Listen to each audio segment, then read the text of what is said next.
as we start getting into this, I think there's going to be several different pieces to this. One of them is my own personal experience, and that's going to either be different or overlap with what other people have experienced, right? So I want to make sure that people don't think that I'm saying that what I've seen or what I've experienced is the truth. It's my experience and they're my thoughts for what it's worth, and something that we can talk about and as a community figure out how to move forward with that. So my name's Lee Augie Freeman, and I go by Augie, and I've been dancing since 2003, and I started in the Southern California, LA, and Orange County dance scene while I was serving in the U.S. military as a Marine, and I had just come back from my first tour in Iraq, which is when we invaded the country, and I came back with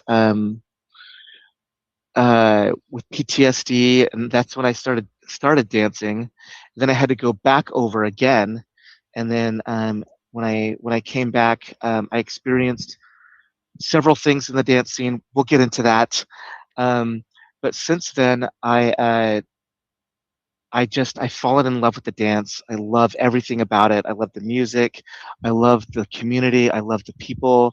I love um, the dance itself. I love the history. I loved the places that I've gone, things that I've seen, all the experiences. I'm so passionate about all of it, and so I that passion has driven me to um,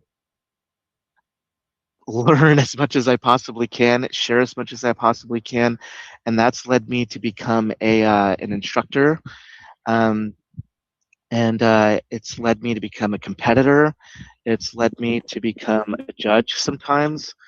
Um, and I've stepped into a lot of different roles, including DJ, and I've enjoyed every last minute of it. So that's Nice. me in a nutshell. Perfect. Thank you. Yeah. So when I started dancing, it was it was so different. Oh my gosh. And it was maybe like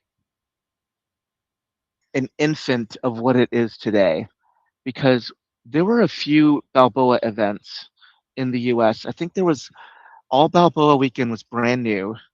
I think it was maybe 2 years old. Um, and I think that was the first of its kind. And we have many more now across the globe, Mm, right? But when I started, yes, and there was also the Balboa Rendezvous, which was brand new also. And I can't forget that one because that one was very influential on me. And but my first time seeing it was my first night I ever found swing dancing. And I went that night because I met a guy on the Marine Corps base that I was stationed who invited me to go with him and his partner to a place called Memories in downtown Whittier, and to go to see a competition. And that competition was the very last California Balboa Championship hosted by Peter Loggins. And when I got there, it was magical. I think it's the only way to describe that. I was so captivated and enamored right off the bat. Um, Memories is located in downtown Whittier. It's like an old town, 20th century, mid-century type of looking community with, big streets, brick buildings, and you go inside of Memories, and you have to go up the stairs to get to the main ballroom. And so you get up there, you turn this corner, and there was this gigantic, huge dance floor with booths around it and a stage. And I think John Reynolds was the band that night. And I'd never heard a live jazz band before, um, but I'd heard plenty of jazz music from my grandparents and things like that. And I just remember watching people dancing to fast music, and their feet were going crazy, and the guys were going down into the splits, and they were throwing the girls up in the air, and they were like doing fast turns and turning people behind the back. And I remember watching that and thinking, if it takes me the rest of my life, I'm gonna learn how to do that. And Nick Williams was there that night. He was competing with Denise Paulino Phelan, and I think if I remember correctly, Steve and Heidi were there. Joel and Allison Plies. Um, a lot of people who were Anthony and Linda. You've probably never heard of them. They were in there. Min and Karina were there. And a lot of these people had learned from old timer Balboa dancers who were also there that night. I felt this energy that was there that was really I don't even know how to describe it. I mean, amazing. Um, it's what made me fall in love with that. And for that reason, even though I lived 2.5 hours away at a military base, I was driving out during the week to go Wow. dancing, and then I would drive back late at night, and I'd get like maybe 2 or 3 hours of sleep before I would go on like a 6 mile run with my platoon, and and then try to catch a nap on my lunch break. Mhm. And yeah, so that's how I found it. Um, when I got out of the military, I spent so much of my savings and so much of my time um, just traveling to events to go dance Balboa and Lindy Hop at the time. Mhm. Um, but I fell in love with those two dances simultaneously, and then from there met Sylvia Sykes and a whole bunch of other people. Started going to Bobby McGee's and um, and Balboa Rendezvous, All Balboa Weekend, and then eventually I ended up uh, traveling to Europe to go to different events that were there, like London Balboa Festival. And I got super lucky, man. I came in at a really weird transitional point in the dance's history, where we still had old timers, we still had a bunch of original jazz musicians. The community itself was barely emerging, and there was this, I don't know, there was just this kind of energy that, like, hey, like, we inherited this thing and we got to keep it going so other people can enjoy it. So yeah, but that's how I got started. That's where I first saw it, and that's more or less how I started getting involved.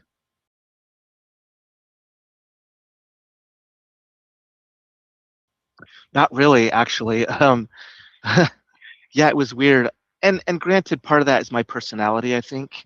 One of my friends affectionately referred to me as the old timer whisperer, and um, and I remember the first old timer I met was John Mills, and he was the husband of Ann Mills, who's one of the great Balboa followers.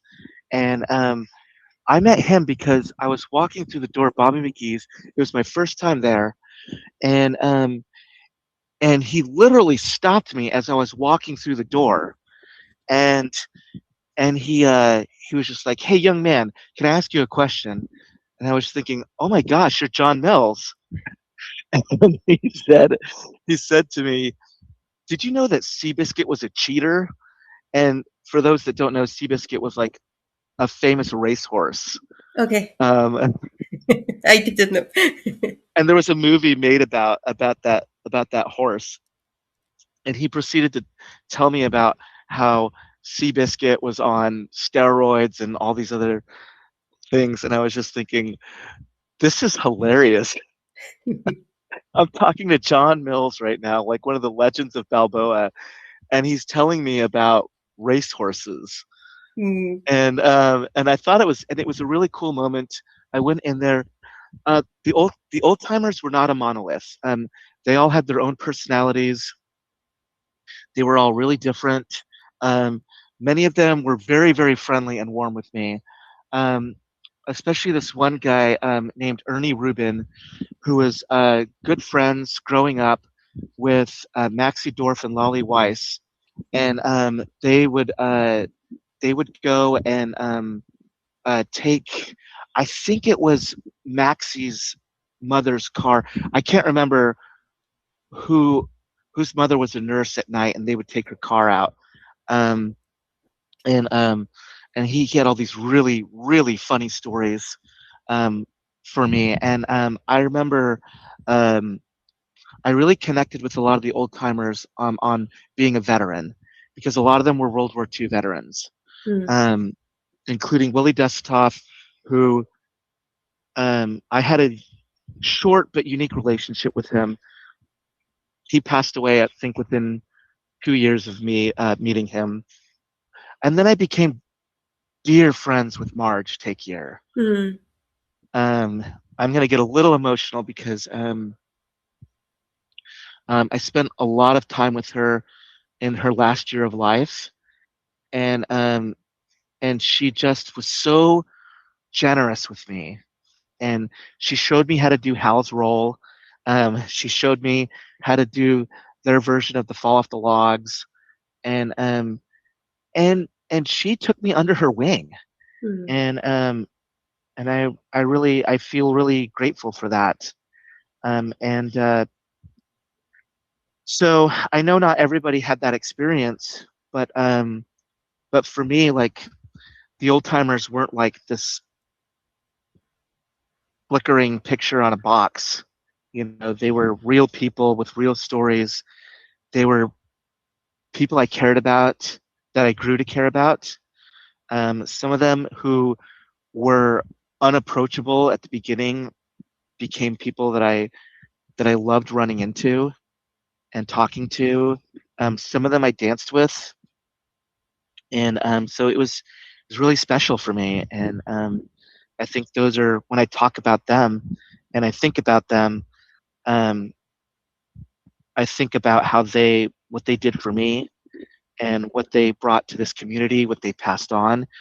And we're super lucky because a lot of footage of them from Bobby McGee's is has survived. mm, First of all, there was someone who captured that footage, and then now it's on YouTube, and it's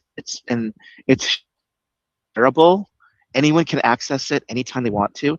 Some of their stories have persisted through um, event footage and lectures that are now on YouTube. Um, so um, that's what they mean to me. Some of the other old timers were not warm at all, and some of them were very uh, hard on the exterior but soft on the interior. And one of them was Frida Wyckoff. She was a partner with this guy named George Christopherson. They did a lot of performances and competitions together, and they were in a few films. She was in Don't Knock the Rock, but she was also, I didn't give her credence to this when she was alive, but among the old timers, she was known as a Balboa dancer. And so I look back and look at her a little bit differently now. Yeah, I mean, I mostly heard that from Marge, mhm. but that was a sense that I got from all of them, from all of them. Like they looked at us as like their descendants. I had a lot of really really great talks with Willie Dusthoff, um, and he went through a lot of really difficult things late in life, which I don't want to speak to because that's not my place. But but when I met him, he was just a sweet old man, and and would sit down. I'd see him at Lindy Groove, or at I don't think I ever saw him at Bobby McGee's. It was a far drive for him. He lived maybe about like a 2 hour drive from Bobby McGee's. Mhm. So when you see him in the footage, like he went out of his way to be there. Um, and I've been to his house a couple of times, and and he talked a lot about his dance philosophy, which also came down to on a very human level. Um, and he talked. I'm going to try to remember this as much as I can because I remember a lot of the feelings I had more than the exact words. Um, but he talked about uh, a couple of things, and it was nearly always from a leader's perspective, which maybe it's because he was a guy, he was a leader, but also because that's what I was too to him. Um, but he would say things in these kinds of terms, like make her look good, and she'll make you look better. Mhm. And he talked about taking care of your partner. Don't outdance your partner. Mhm. And I remember hearing there was some irony in that sometimes because I especially with Bart, I think I saw him do that a couple of times. Um, but I remember hearing him say that kind of thing too. And and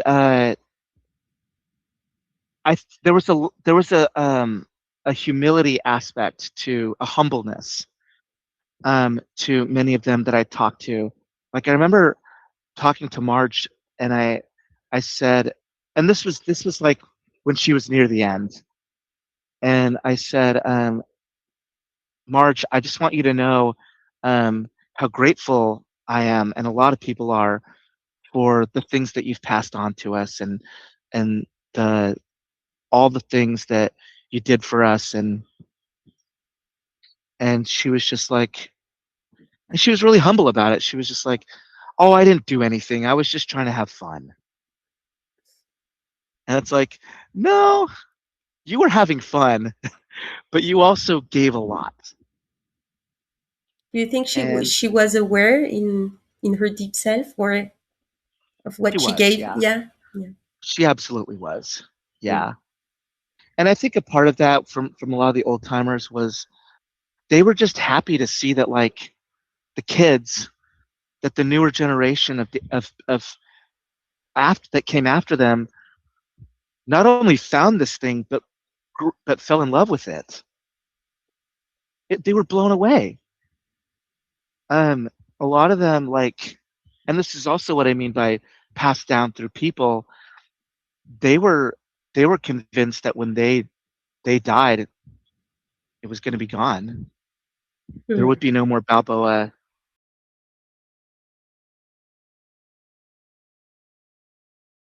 Absolutely, there were. I hope people don't get the sense from my post that I entered a garden of roses. Mm.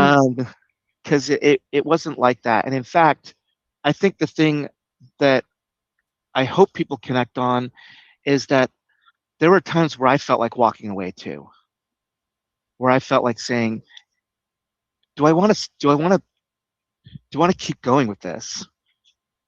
Is it worth it for me?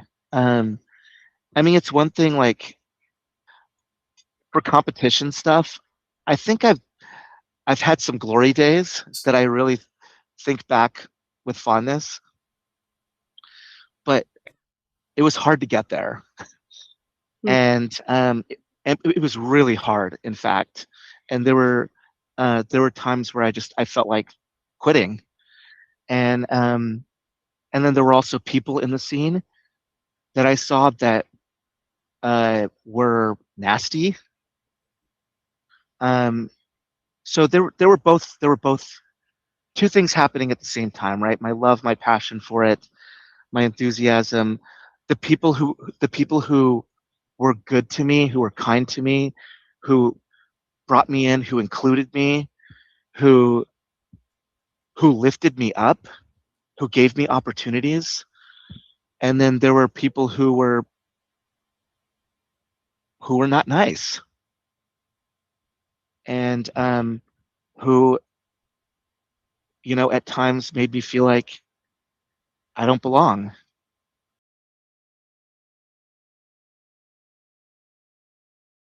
What I'm getting at in the post is not someone saying you suck. It's it's the quiet things that we do or don't do to each other, right? The the things that people feel but don't know how to articulate. And some of those things can be like, for example, like let's say, for example, we end this interview, and um, and and and we had a really great chat, and you and I really connected. And then a year from now, I see you at a Balboa event, and I don't even look at you, Mhm. Mm. and I just walk right by you, right? We do that to each other all the time. Not you and me, but like as a group, as a community, on an individual level, it happens all the time. And sometimes it might not be for a nasty reason. Sometimes it might be that, like, I'm stressed about a competition I'm about to go into, and that's all I can think about, right? Or Mm. it might be that someone was just nasty to me, Mhm. and then I pass that off on you, maybe Mm. accidentally. This post was inspired by my fiance, and also a dear friend who's been in the community longer than I have. Actually, in fact, I think I remember meeting this girl, and I'll keep her name anonymous so that I don't embarrass her. But she was dancing back in the Bobby McGee days. She was part of the LA scene. I remember seeing her when I moved to London, and she came out, and we would hang out with Ray Cunningham, the guy who's known for the Laminue, and now she goes out dancing, and people that she's known for years don't even acknowledge her and don't dance with her. And Mm. it broke my heart when she told me that. I was like, how can that be possible? But I think that I've seen, just anecdotally, in the LA and Orange County community, is the quiet thing that we're saying is that if you're not making finals, if you're not a main competitor, an influencer, or a champion, then you don't exist.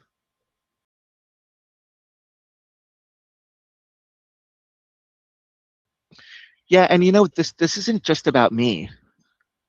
You know, I think I'm a fairly resilient guy, um, and I've had to have this conversation with my sweetheart about why we're doing this, right? Because she's absorbed a lot of emotion on that recently, and we've defined why we're gonna stay, and we're gonna stay because we love this thing. We love Balboa. We love the music. We love this thing that we share together. There's a togetherness that comes with that, right? Um, but we also had to have a conversation about what we're going to tune out, Mm. right? We're going to ignore the nastiness. We're going to ignore the negativity. We're going to push through it, and we acknowledge to ourselves that times change. Things get better. You know, people evolve. The community evolves. Hopefully, we learn from some of these things and we get better for it, right? But in the meantime, we got to hang tough, stick to the reasons why we're doing it, and keep going from there. Um, the sadness um, comes from, for me, watching other people suffer.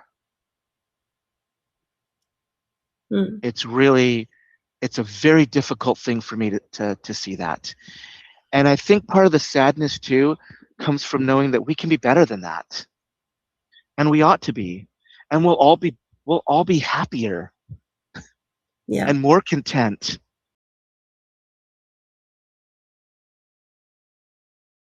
Our love for this thing, it's just that, it's just it's a thing, and what matters more than each other, right? Mm. I think that like the dance is just, it's just a vessel, it's a vehicle for us to connect with each other, right? And so when I was alluding to like the uh, the notion of inclusivity, of being inclusive with one another, it's like, what good are all these structures if we're not really actually connecting with each other? What good is like the concept or idea of stretch and release, or momentum, or um, connection with the floor and with the music, if we're not really actually even connecting with each other on a human level? Mm. What good is all of that? I agree with you. Yeah, so and that's what I mean, right? Is is the dance was passed down to me through real people. And so it's not that I have a debt to pay them for that, right? But there is a sense that we need to honor those people. We need to honor what we're passing down to each other, right? Mm. Are we going to pass down negativity? Is that what we're going to pass on to the next generation of dancers? You don't belong. You Mm. don't belong because I need to stay on this pedestal for as long as possible.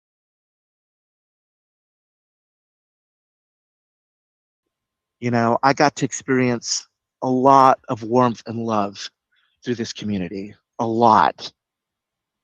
And a few anecdotes on that are, and I will try to not to get too emotional um, when I tell you about these. But a couple of key people in the dance community for me, um, and I consider Rusty to be a Balboa dancer because she's been around a long time. She's known for her Lindy Hop teaching, but um, so Rusty, when I was in the military, she was my first teacher, and she, when I went back to Iraq, I was in Fallujah, and it was a nasty battle. And she sent me a lot of letters, and she sent me packages. She sent me a video of somebody dancing with a lot of, like, it was a point of view shot with a helmet, like a almost like a helmet camera of someone dancing with other people, Mm. and her and everyone else just sending me like encouraging words. And when I came back, she introduced me to this guy named Michael D'Angelo, who goes to a lot of Balboa events. He used to provide the floor at Calbal, and and that guy maybe saved my life, because I came back. I had a lot of really complex emotions, and feelings and thoughts around the experience I had just had, and was just going through a brand new one with the trauma that I had. And he was there for me, and a lot of people were there for me, and I think the community building aspect of me, for me, helped me heal. And I realized that is something that everyone can have, Mm. right? Like, whatever you're going through in your life, the dancing needs to be a place where you can go and be healed.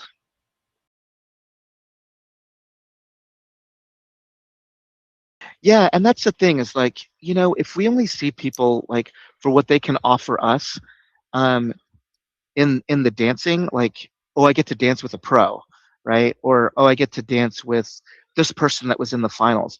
You miss out on so many amazing moments with people. Like I remember, I taught in France couple of years ago. Um, Correct me if I'm saying this incorrectly. I think it's a place called Dromité Clarafond. Oh, I don't know. Okay, small village. Mm-hmm. Um, and I remember this girl came to pick me up from the airport, and I didn't know her. Um, and we started talking in the car, and we became really good friends because my dad had just died, and I went through a really rough time with that. And in many ways, in the dance community, I went through it alone. And we were talking about that, and she had experienced the same thing. And we had a nice moment of like connecting. I felt like someone could relate to me on that, and I felt like someone could see me and I could see her. And that's kind of what I'm alluding to, is that people need to be seen, right? So whether it's like you had a nice dance with somebody on the dance floor and you really loved their energy, there was something about their personality that really made you feel good, or there's something about the dance that made you feel good. These moments we have with each other that make us feel seen, you know? So it's like, and here's another way of being seen too, right? Let's say again, a year from now, you and I meet at a Balboa event, and I ask you to dance or you ask me to dance, and I don't once in the dance look at you. Mm. This is something I'm very sensitive to. Hmm. If we don't look at each other while we dance, I feel this is very sad. Yeah, it's a visual cue, right? And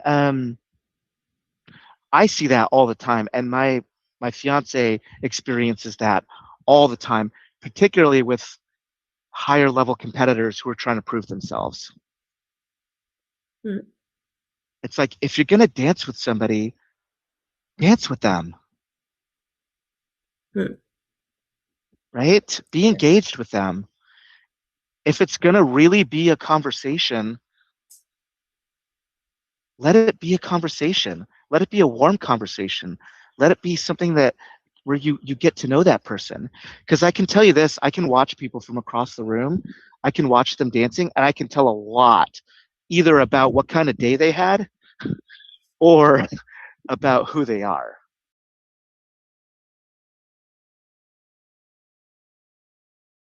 The technical expertise and the mastering of a craft, or the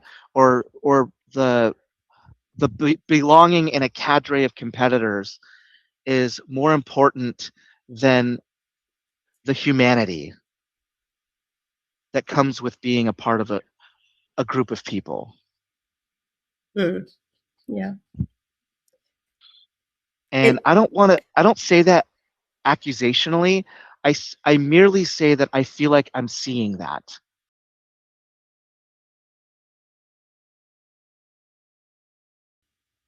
Oh, that are positive. mm, Tons. Oh, yeah. I mean, yeah, so I have to apologize if I only brought up the negative, because there's a lot of really good things happening. Um, First of all, there's a lot of really amazing dancers now that are coming from all over the globe. And I think what I love to see right now too is that there's interest in the old timer Balboa dancing, and there's interest in Bobby McGee's music, and there's like, and there's little kind of like pop-up communities just within the Balboa community that are like that, mm, right? There are some people out there who don't even do Bao swing. They just do Balboa. Mm, And they're really good at doing Balboa. And they because they focused on that on just Balboa as a dance, like the level of nuance that you see coming from some of those dancers is amazing. mm. It's Okay. phenomenal. And there's some a lot of Balboa dancers now who don't even do Lindy Hop, which I'm not saying is a good thing or a bad thing, but they've become very specialized in this dance. I've seen a lot of creative dancing. There's emerging trends. I mean, now what's fascinating is you can go online and you can follow what's happening anywhere on the planet.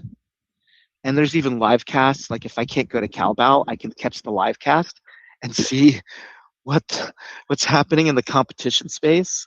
Mm, It's incredible. There are people that are stepping up and creating events.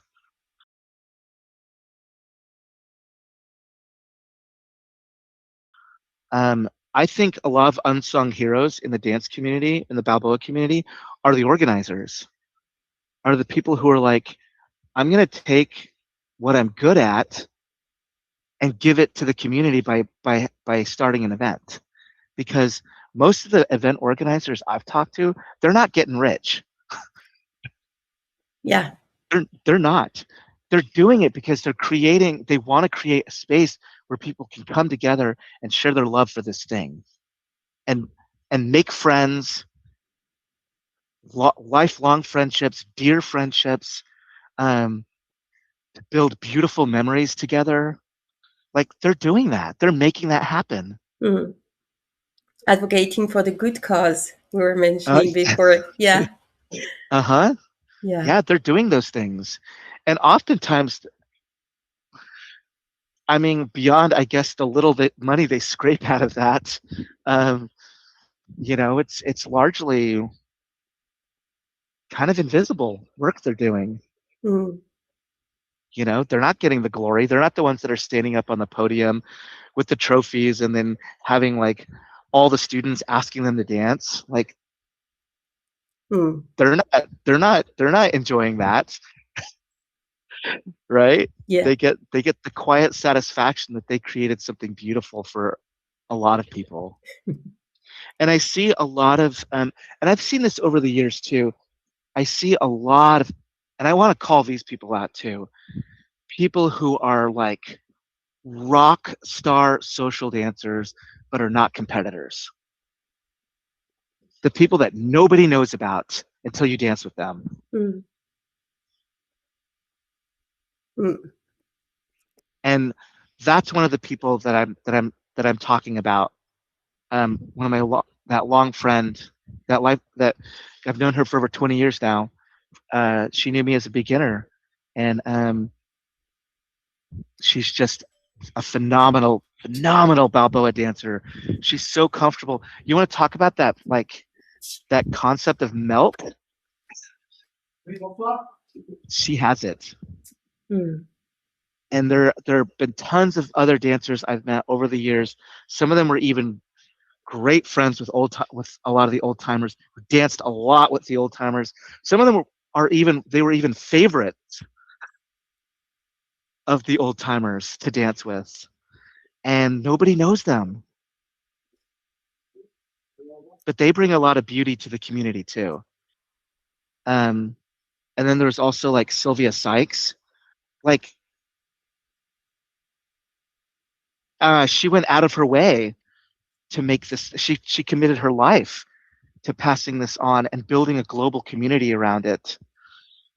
She did her part, and a lot of them did, and that I don't think that it started off as like a collective vision for that happening, but that's what ended up happening. You know, they were just like, let me pass it on to somebody, and then that person who felt that love passed it on to somebody else.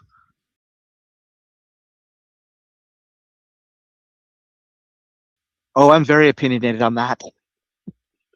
Um, I think my opinion has become more nuanced.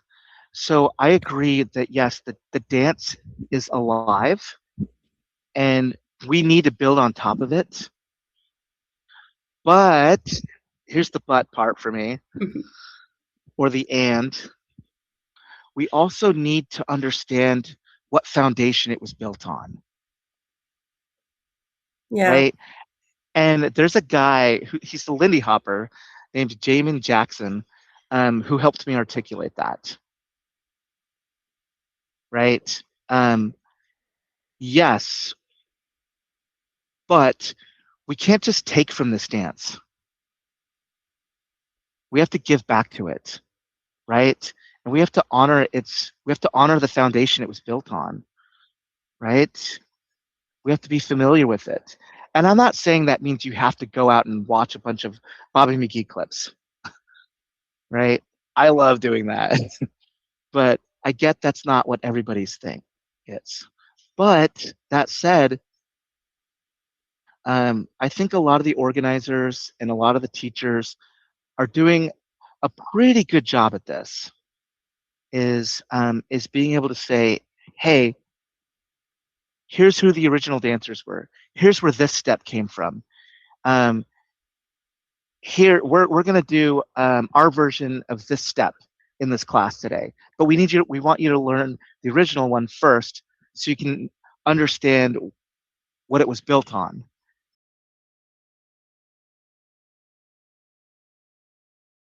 It's like the foundation of a house, right? Hmm. um, and through my own personal journey, and I think that a lot of people of my generation of dancers and the ones that came right before me, like Sylvia Sykes, can really speak to, is um, is where it came from was a real thing, and it heavily influenced where we are today, right? And to have no memory of that is to be disconnected and divorced of it, right? And at our core as people, we're happier when we feel connected to that. People people will often say, especially here in the United States, where we have a lot of immigrants, they'll say, "Oh yeah, my family's from Puerto Rico," or "Oh, my family is Native American," or "Oh, my family came from Ireland." Right? We want to be connected to those roots. We have like an instinctual need to be connected to our ancestors, right? Mm. And I Jason Swihart, he's a good friend of mine, um, and he speaks about this too. It's like when we talk about like us as Balboa dancers, like Ann Mills was my grandmother, Willie Desktop was my grandfather, Hal Takier was my great uncle, right? Those types of things. And you're like, and these steps were handed down to us from these people, right? And and it's not that they were like precious about it, like, and that's not how we ought to look at it, right?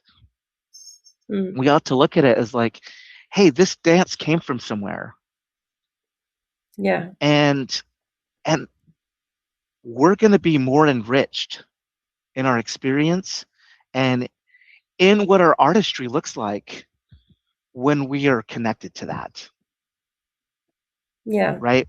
When we are both innovative about it and when we are both connected to it. So you say the vocabulary Thank can you. grow, the personality can Hmm. change, the dance Hmm. can reflect new people and places, but if the engine disappears, the identity of the dance begins to disappear too. I thought that Hmm. was very powerful. So, yeah, I wanted to speak about Thank that you. Yeah, precisely. yeah. But now you get a sense for at least how I feel about it. I know that there are many people out there, that I've spoken to, who feel the same way. So Yeah. we're not talking about reenactment, right? Mm. We're not talking about that, because if we are to feel like we contributed to this, then we need to be allowed to contribute to it, right? Mm. But we need to do that in a way where reverence is an aspect to our contribution.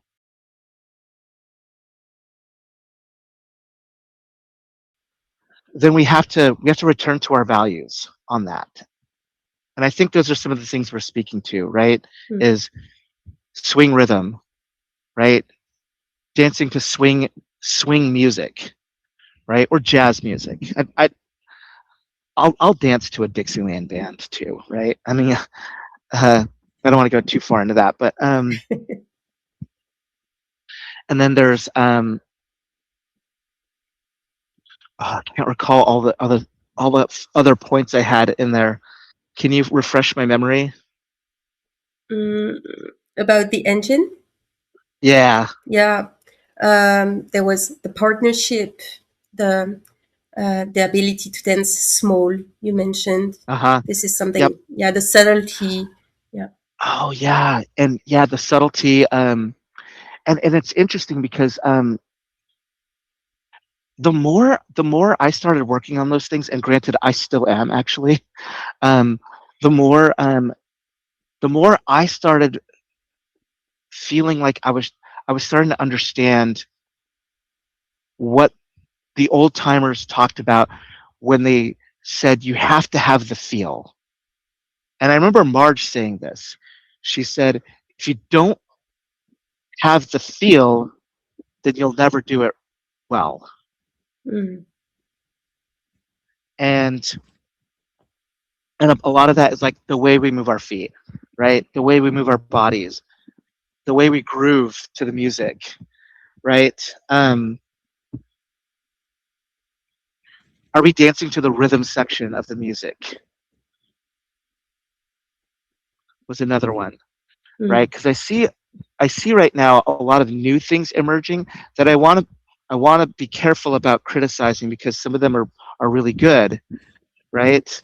Um, there's a lot of melodic musicality that we're seeing right now, a lot which of what? but Sorry, melodic, melodic. Yeah. uh-huh, dancing to the melody of the music, right? Which is not an irrelevant component of the music, right? But it's not what they did, Mm-mm, right?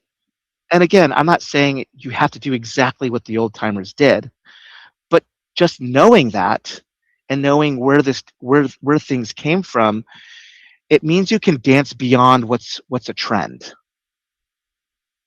mm, right?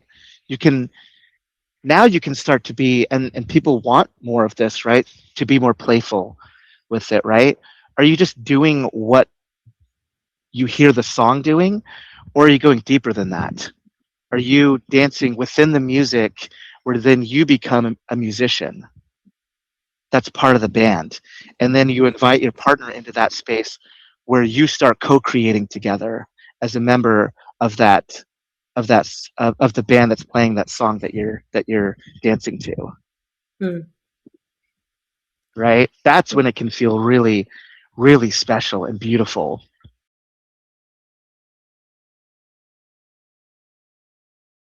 Yeah, I've had a lot of really great discussions with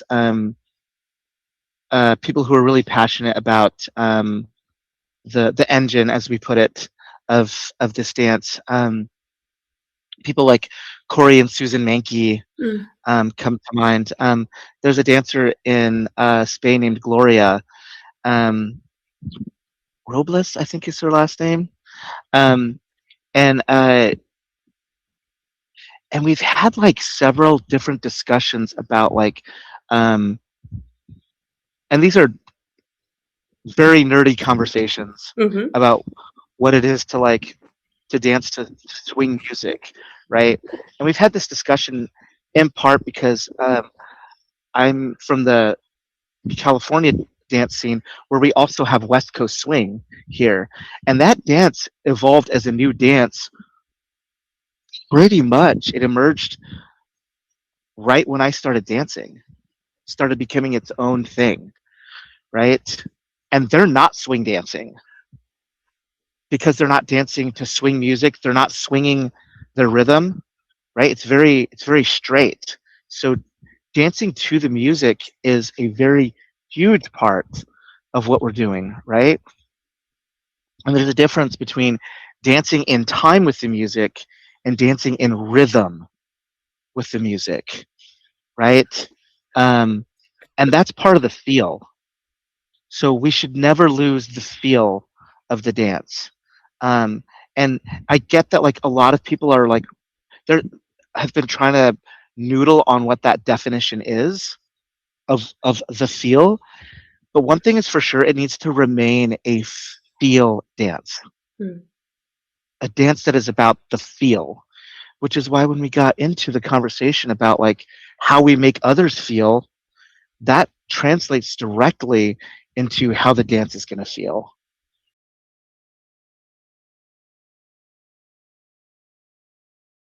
And you can interpret that in however way you want to hear that, right? But for me, it's the person who's standing at the back of the room who may not have the courage to ask other people to dance and going up to that person and asking them for a dance. And if they say no, then be gracious about it. Don't be ugly about it, right? mm, But just say, hey, that's okay. Like if you want if you want to dance later on, I'll be over there. Please don't be afraid to ask, right? And that's just an example, right? People being seen. Um, there's a few things we've done in this community that kind of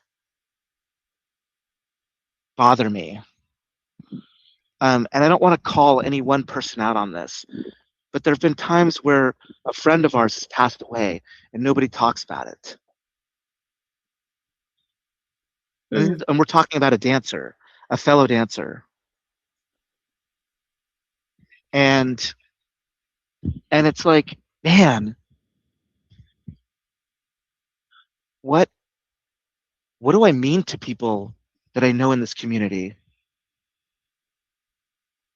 You know, that if when I'm gone, it's not even felt. mm, And and it says a lot.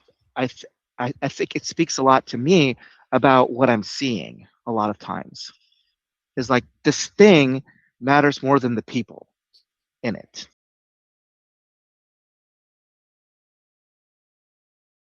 I think what I would want to see more of and feel more of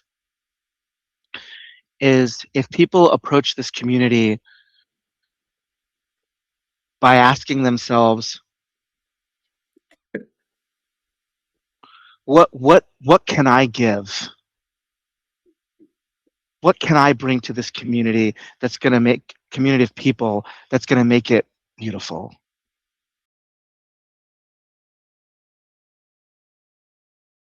You know, this is something I have tried to do since really since I entered the community, and um, and I won't give many examples or any examples really because I don't want it to sound like I'm patting myself on the back, right? But I will say that I will say who's inspired me, and you guys can decide on where that exists for me, which is uh, one person that was really inspirational in my life was my mom, and I remember every Sunday at the end of church, she would go to the back where the entrance is, and she would stand by the entrance so she could wait for visitors to exit, so she could introduce herself to them, so that they felt like they were welcomed there, and so that they felt like they were seen, and then she would invite those people to go to lunch with her and my dad and our family, and then we would inevitably pay for them, right? Treat them to lunch, and it's not because they did anything for us. It's because they needed to be there, right? And we needed to. to make them feel like they were part of a family, right? And that's what I see our dance community can be. Mm. It can be a family, right? Whether and we get to decide, is it going to be a healthy family or a dysfunctional one? Maybe a little bit of both, right? Always, always. Right. But yeah, I've aspired to be more like that in my life, and I've tried to use the gifts that I've been given for that purpose. And I've come to understand over the years that we all have our own gifts.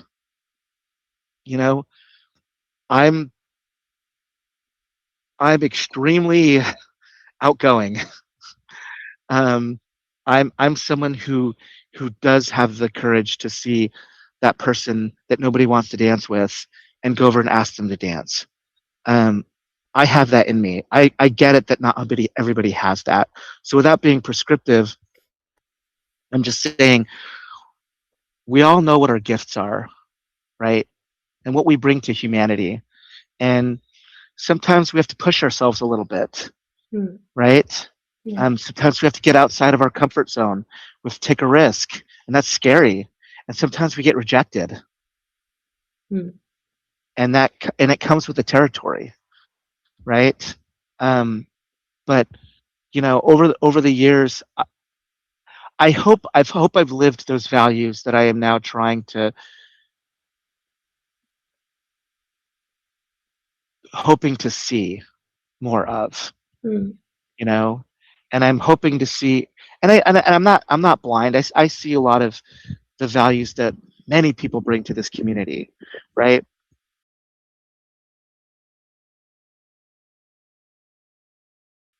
But I think where things get kind of um, complicated, I guess, is when we have people who don't know that they're scene leaders and they're conducting themselves in very with bad behavior. They're not they have no sense of responsibility to the position that they're in or the influence that they have on others. Mm. Whether you want this or not, you're foisted into a place where people admire you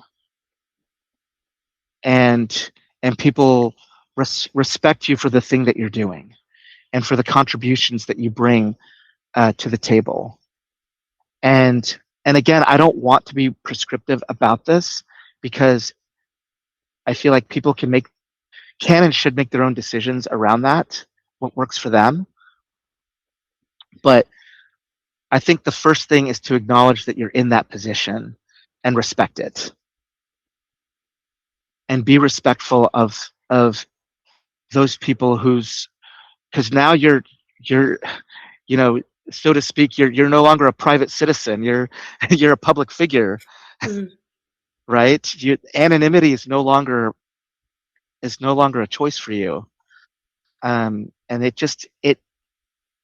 it comes with things that are responsible for the group, for the community of people that exist within it. And so I just hope that people will, especially some of the new and up and comers, right? I think some of them have focused so long on the climb Mm. that when they get to the top, they they don't see um, or they don't know how to handle much of that, Mm. right? And so it doesn't become like a lot of times it becomes, oh, look how important I am, Mm. right? As opposed to, oh, now I'm part of this lineage. Now it's my responsibility to pass this on to the next people who are coming, to the next generation of people. That's my responsibility, is to safeguard that and to do it in a responsible way,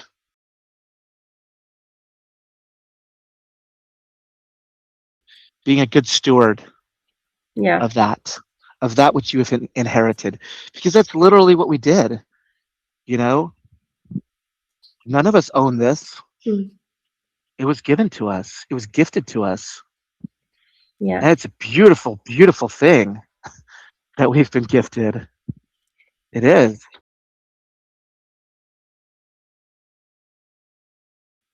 Many of them passed away before there was a global Balboa scene, but a few of them got to live to see it. Um, so Marge Takier, for example, Mm. Ray Cunningham, Dean Raftery. Um, there's also a few lesser known ones that that are still around, but they weren't part of the greatest generation. But anyway, what they would be proud of, some of them already spoke to some of that, and this was like 20 years ago. Um, uh, Bart loved the fact that people were inventing their own steps.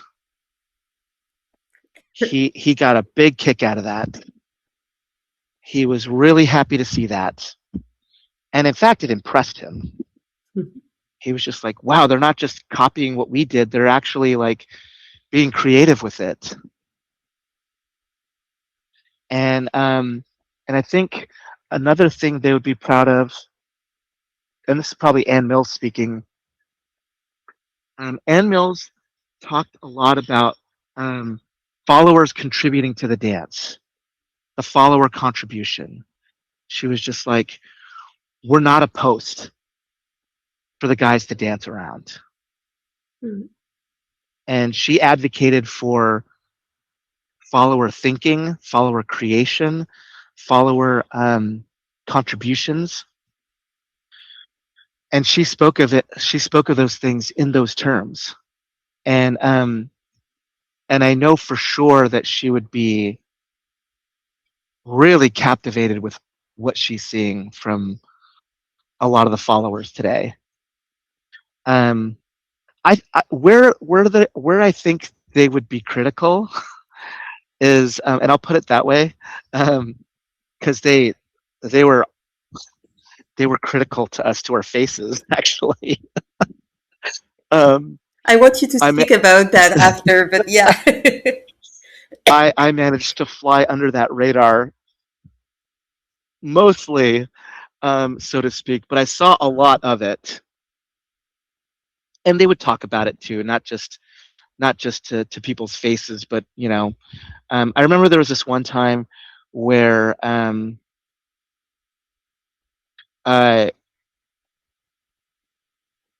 I was I was right next to Marge, and we're watching this guy dance, and I won't say who it was because man, that would be so embarrassing.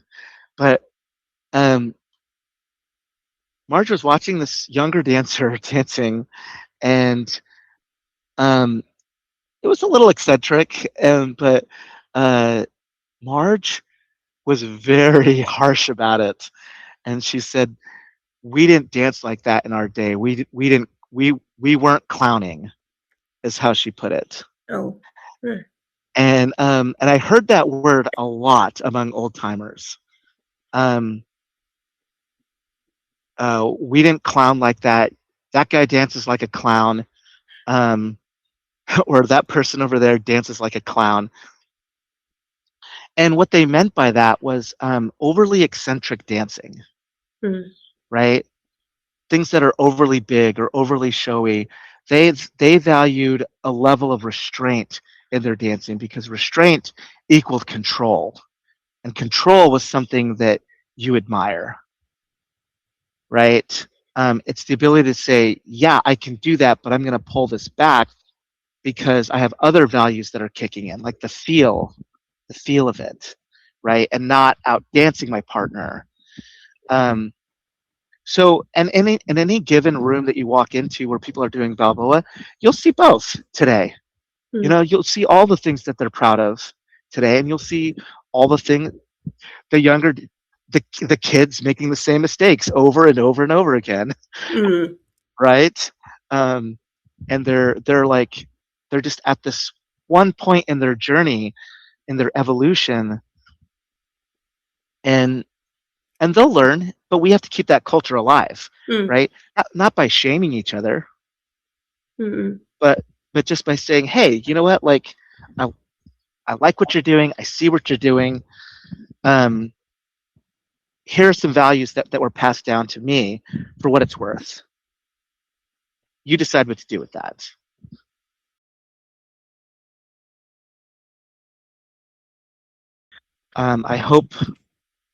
I hope this resonates with some people and a lot of good comes out of it.